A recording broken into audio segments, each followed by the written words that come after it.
Apprends-la l'histoire avec Kid Islam. Kid Islam présente Dis-moi Oumi, l'Aïd el-Fitr. Oumi, qu'est-ce que l'Aïd el-Fitr? L'Aïd el-Fitr ya Benti fait partie des deux fêtes légiférées dans notre religion. Elle marque la fin du jeûne du mois de Ramadan et correspond au premier jour de Shawwal. C'est un jour de fête pour l'ensemble de la communauté musulmane, walhamdulillah. En ce jour, il est à noter qu'il est interdit de jeûner. Concernant les personnes qui ont des jours de jeûne de Ramadan à rattraper, elles pourront donc récupérer ces jours manqués dès le lendemain de l'Aïd, si elles le souhaitent, ainsi que les 6 jours de jeûne de Shawwal, comme nous l'a recommandé notre prophète en disant « Celui qui jeûne le mois de Ramadan et le fait suivre par le jeûne de 6 jours de Shawwal a certes jeûné toute l'année. » Subhanallah, ne passons pas à côté de cette grande récompense, bi'idnillah. Oumi, qu'est-ce que Zakat el-Fitr? La Zakat el-Fitr est une aumône que le prophète a imposée lors de la rupture du jeûne du mois de Ramadan. C'est une obligation pour chaque musulman qui a en sa possession le jour et la nuit de l'Aïd un sa'a de nourriture en plus de sa nourriture pour lui et sa famille. Concernant la notion de sa'a, c'est une unité de mesure qui correspond à la quantité que l'on peut mettre 4 fois entre ses deux mains jointes. Cela correspond environ à un petit peu plus de 2 kg de denrées alimentaires. Le meilleur moment pour sortir Zakat el-Fitr est le jour de l'Aïd, après l'apparition d'Al-Fajr et avant la prière de l'Aïd. Toutefois, il est possible de la sortir 1 ou 2 jours avant, comme cela a été fait par les compagnons.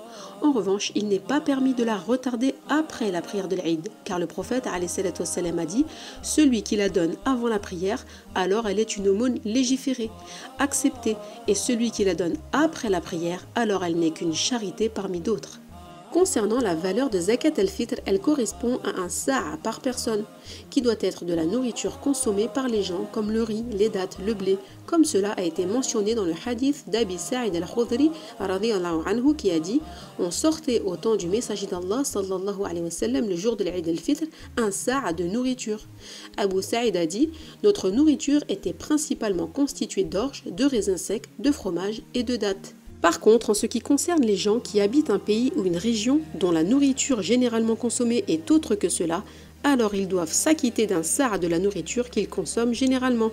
La Zakat el-Fitr doit être donnée aux pauvres parmi les musulmans. Le fait de s'acquitter de Zakat el-Fitr comporte de nombreuses sagesses, et notamment le fait de se purifier.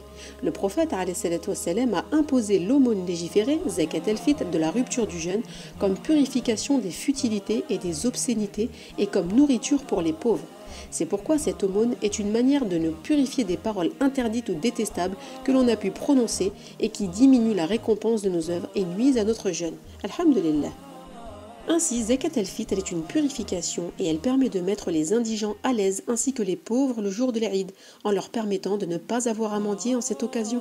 Et ce moment est censé être un jour de fête et de gaieté qu'il convient de faire partager avec toute la Ummah, walhamdulillah. Oumi, que doit-on faire en ce jour de fête? Durant ce jour, les musulmans, hommes, femmes et enfants, doivent se rendre à la mosquée ou à la musalla, le lieu de prière qui relève de la sunna, pour prier Salat el-Aïd comme nous l'a institué notre prophète Atiyya rapporte à ce sujet. On nous a ordonné de faire sortir les jeunes filles et les femmes indisposées pour les deux fêtes, afin qu'elles assistent aux biens et aux prières des musulmans. Toutefois, les femmes indisposées se tenaient à l'écart du lieu de prière. Ainsi, elles assistaient aux biens et aux invocations des musulmans. Oumi, quels sont les sunnens le jour de l'Aïd? Parmi les sunnens du jour de l'Aïd, ya Binti, il est conseillé d'effectuer ces grandes ablutions, el-Ghusl, de se parer de ses plus beaux vêtements, mais aussi de se parfumer. À noter que cette injonction concerne les hommes. Les femmes, quant à elles, se rendent vêtues de leur djilbab sans se parfumer, car le prophète a dit à ce sujet « Chaque fois qu'une femme se parfume et passe près des gens, afin qu'ils sentent l'odeur de son parfum, elle commet l'adultère, wal-'iyadhu billah ». On peut noter que cet acte est gravissime et pourtant tristement répandu chez beaucoup de nos sœurs, qu'Allah les guide. Amin. Aussi, en ce jour, avant de sortir pour effectuer Salat el-Aïd, il est recommandé de manger des dattes en nombre impair. Il est également recommandé de sortir tôt, à pied, pour se rendre à l'endroit où va être accomplie la prière de l'Aïd. Puis, au retour, on prend un chemin différent que celui qui a été pris à l'aller. Et parmi les sagesses, il y a notamment le fait que les deux chemins vont témoigner pour la personne Yawm al-Qiyam. Le fait de prendre un chemin différent nous montre que l'Aïd est un rite apparent de l'islam, mais aussi il y a le fait de rencontrer le plus de musulmans, ce qui va permettre qu'ils invoquent Allah les uns en faveur des autres et renforcer ainsi les liens entre eux. Tu vois, subhanallah, quand le prophète alayhi salatu wassalam nous recommande une chose, il y a de nombreux bienfaits qui en découlent. Durant le trajet pour se rendre au lieu de prière, il est recommandé d'exprimer la grandeur d'Allah Azza wa Jal en disant notamment Allahu Akbar, La ilaha illallah, Allahu Akbar, Walillahi alhamd. D'ailleurs, le takbir commence pour l'Aïd al-Fitr au coucher du soleil de la nuit de l'Aïd. Et nous prononçons ces formules de takbir jusqu'à ce que l'imam vienne accomplir Salat al-Aïd. Il est à noter que le takbir se fait individuellement, car le faire en groupe ne relève pas de la sunna de notre prophète alayhi salatu wassalam. Quant à la femme, elle n'est pas autorisée à le faire à voix haute. Oumi, comment se déroule Salat al-Aïd? Concernant Salat al-Eid, il faut savoir qu'il n'y a ni adhan ni iqama. Elle est composée de 2 unités de prière, 2 raka'at à voix haute. Les savants sont en consensus sur le fait que le temps de la prière de l'Eid débute quand le soleil est levé. D'ailleurs, il est préférable de retarder la prière de l'Eid al-Fitr afin de permettre aux musulmans de sortir leurs zakat. Le sermon de l'imam, quant à lui, aura lieu après la prière.